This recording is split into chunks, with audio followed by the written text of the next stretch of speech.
คือหัวนี่นะ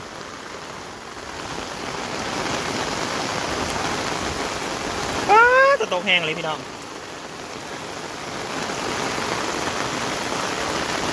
อลังการครั้งแรกที่เห็นแห้งแน่นี่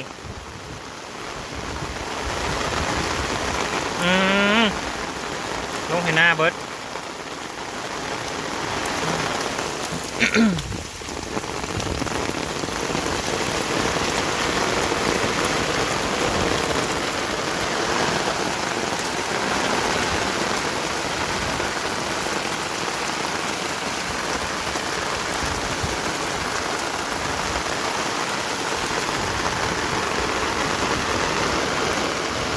รูมเลยบ้านนี่มันอ่างอยู่ในนี้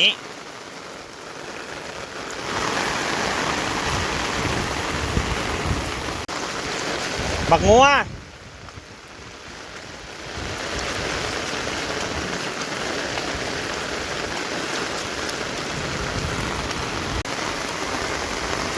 ไหลลงให้หน้าเบิดเลยนี่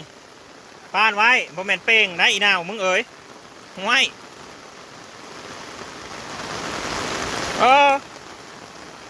เดี๋ยวโหพี่น้อง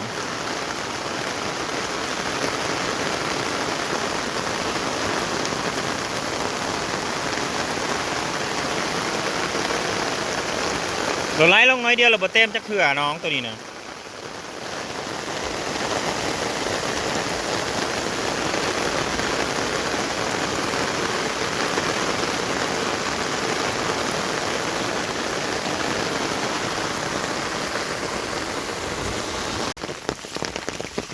สาเหตุที่ฝนบ่ตกเฮิงนะหูแล้วเฮ็ดออกพี่น้องเอ้ยนี่ได้นี่เฮ็ดดินเฮ็ดหญ้ามันเน่าแล้ว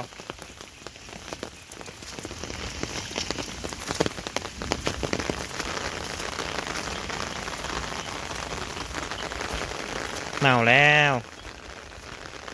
ฝนก็เลยตก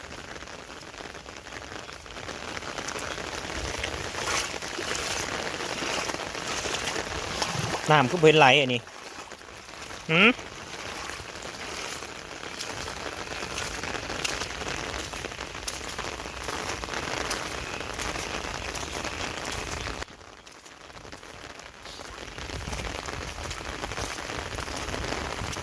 เสียงเขียนห้องสนั่นข้างนั้นแจ้งไปเลยพี่น้องตอนนี้พยังมืดอยู่ข้างล่างเขานี่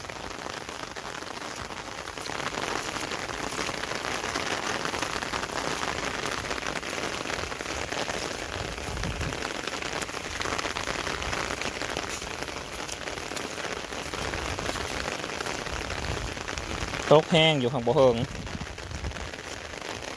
แห้งลีรอ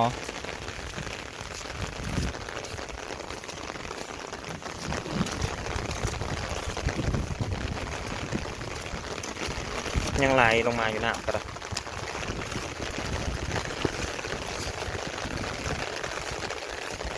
บอกแล้วมึงดูของปลาเต็มหอนหนองพี่น้องเอ้ย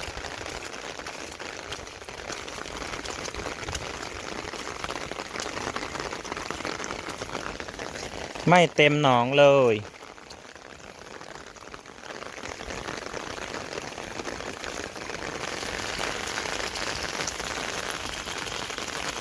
ยังบอกขึ้นมาเต็มจ้าเถื่อ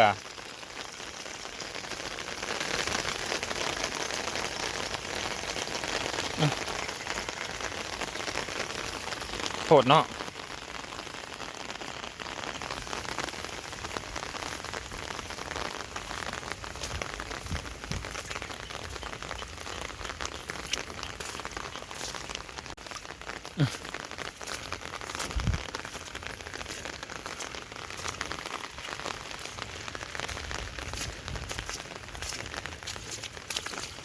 ธรรมศาสตร์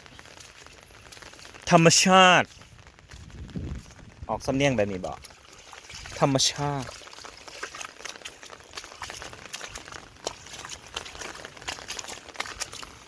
มาสัมผัสเบิ่งเด้อพี่น้องบ้านเฮาคนไกลบ้านสัมผัสเบิ่ง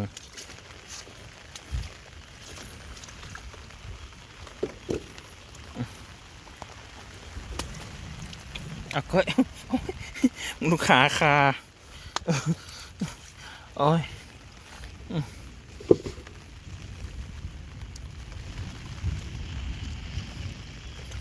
มันจะไปใส่กัน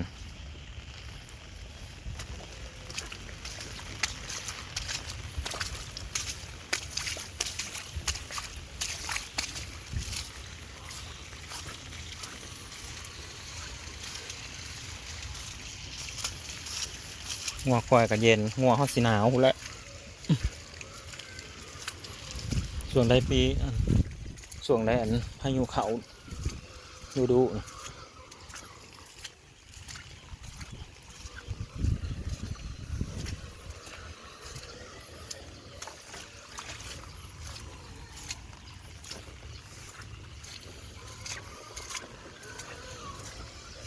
ตกงามอะไรตกงามได้แบบว่าบ่มีลมนำเด้อีแม่แล้วมากหมักคะแนนนี่ถ้ามีลมน้ำหนีอายคนย่านแล้วบ่เอาน้ำเด้อ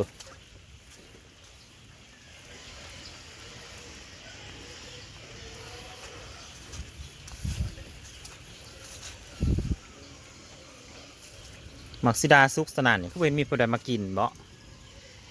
ฮะ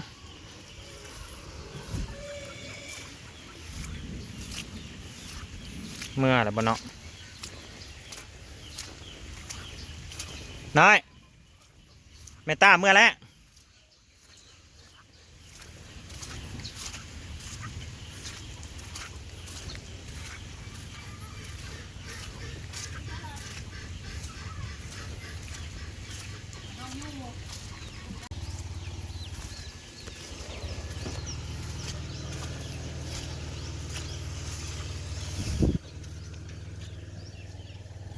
หมอแข่งฝนเมื่อปลาบ่ว่าเมตตาเนี่ย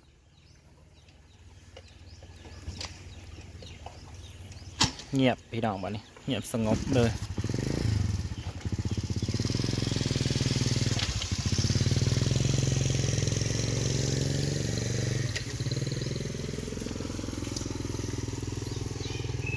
ฝนตกมาแบบนี้นะสภาพหนทางนะบ่อยากคิดอิสเกะสเกะโอ้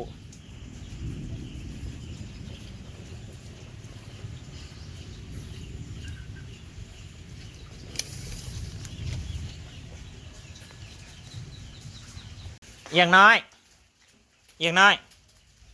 เอียงกูอยู่พี่เอียง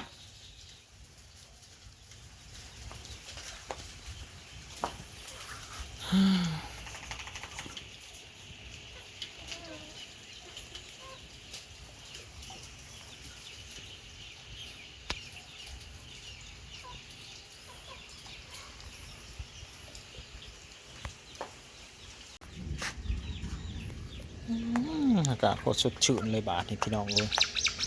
อยู่พี่น้องมึงกูอยู่พี่โอ้ยสั่งได้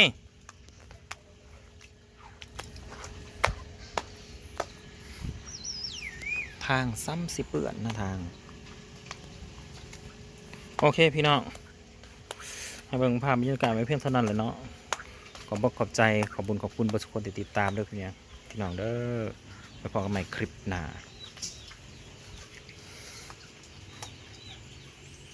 สบายดี